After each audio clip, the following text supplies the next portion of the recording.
if you're a Beat Saber beginner, just like me, trying to excel your game, here's some tips I think you may find helpful and can bring you to that next level if you're obsessed with Beat Saber, just like me, and want to get to the next level. So without further ado, I'm that beach, and let's get started.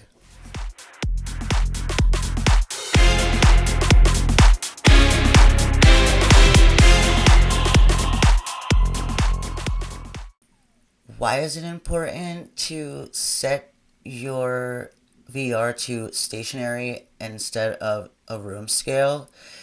And that is because when you have it on room scale, every time your saber, which is exceptionally longer, right, than just our hands, every time that goes out of bounds, it brings up like the red walls, right? And like the virtual walls, and that can be very, very distracting when trying to play. So it's very important that unless you have a gigantic room with like nothing in it, because let me tell you, I've moved furniture and still it didn't work. So I recommend that before you even start, you make sure that you are set to stationary. And since that was pretty simple, I thought I would kind of marry that in also with making sure that when you are playing, once you begin, that you do your best to stay in your place.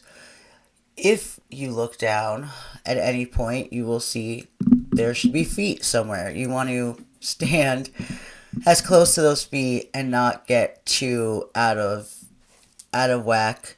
If you do, you will begin to see your real surroundings and start to come out of the game.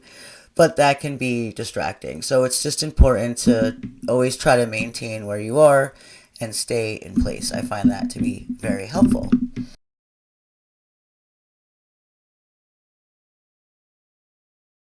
Okay, yes, number two, keeping your arms in the proper positions during gameplay. Oftentimes, people will hit the note and then move their arm right back down, hit the note and then move their arm right back down. And in the earlier beginner stages, most people, I recommend at least that you start out at normal just to get the hang of it.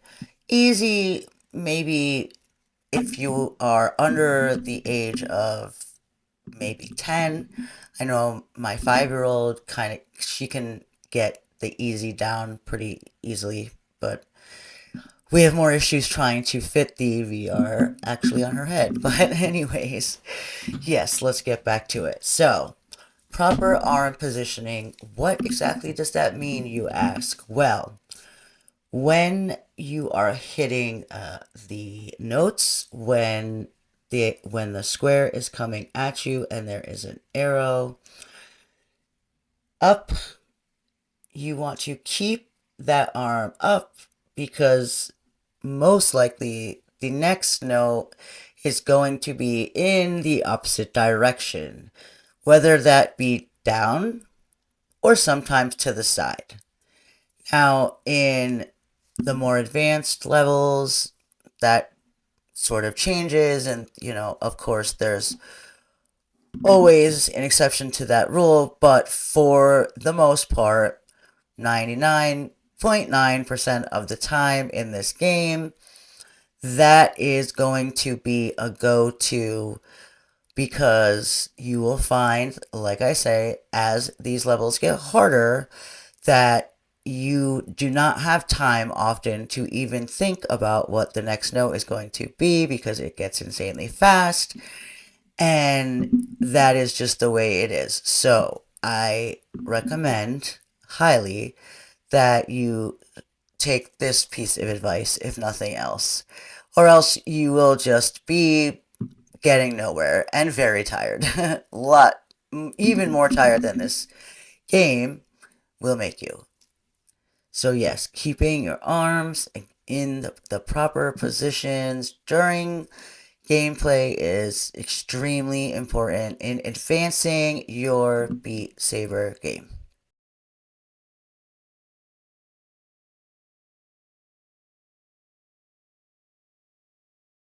Number 3, find the pattern.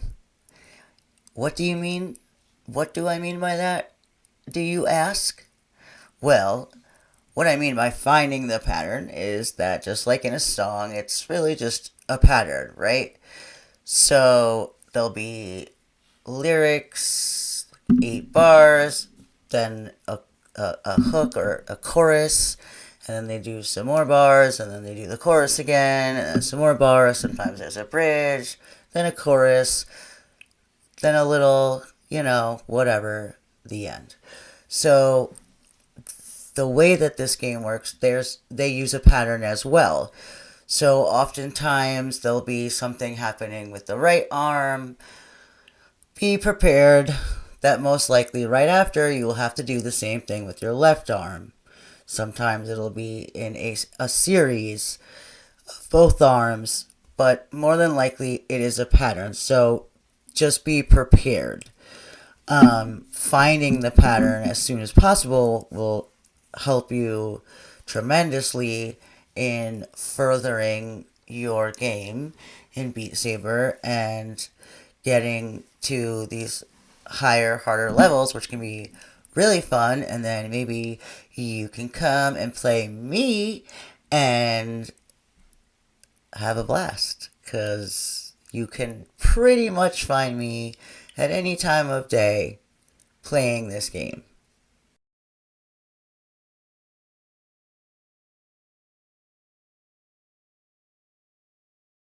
Number 4, how to properly hit dot notes.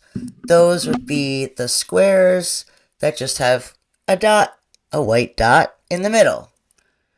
At first, I don't know about you, but for me, I just sort of assumed that meant that you needed to like poke it, hit it right in the middle, right? I was like, dude, and sure, that worked. So I went with that for a while until I started to get a little bit better and started to move up onto some of the harder levels. And I realized very quickly that it's kind of there more to throw you off in a sense. Yes, you can hit them anywhere. That's sort of the I'm not exactly sure what the word is, but that's sort of the catch, I guess you could say. But as the levels get harder and there's a pattern, this is where the pattern also comes in.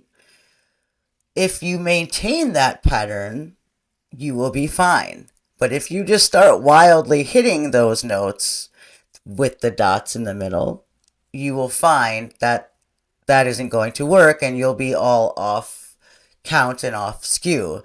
So all you need to do when you see those dot notes is essentially maintain your arm position as though it is actually an arrow going in the opposite direction as the note that was previous to you of the same color. So in other words, if the last note was up and then you see a dot note come, you want to hit it down.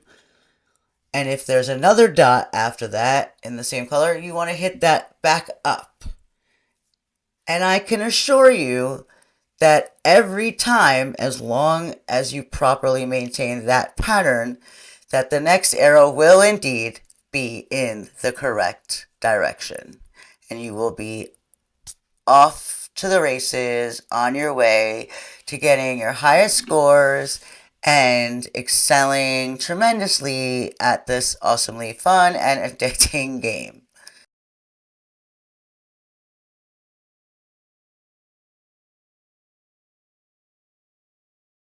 So when I first started playing this game, it didn't take me very long to figure out that it's mostly in the wrist, right? Like you gotta really if you can move your wrist, the faster and quicker you can get those notes. However, that's actually not always the case. It's really more about knowing how to use the right combination of both your arm and your wrist. So in some cases, it's very pattern like I said, if you can find that pattern and it's a little slower, you can use your arms, and you want to save that wrist motion because one main thing about this game is you need to be able to maintain like the stamina. You need to have the ability, because I mean, your arms, I mean, my muscles are coming because I pretty much play this game all day long, and so that's what made me want to come here and bring my knowledge to you guys, because I really didn't do a lot of digging. I just played so much and I was like, okay, I sort of figured it out. It's not really the hardest game at all. It's very simple. In fact, I had to like dig just to figure out there. I was like, there's got to be a little bit more to this. And indeed there is. But we're going to save that information for another video. That will be next. I'll try to bang these out, and hopefully you guys will enjoy them. And come play me on the Beat Saber floor on that beach. Thank you so much. Push that like button, subscribe, and come back, comment, do all the things. And I'll see you next time.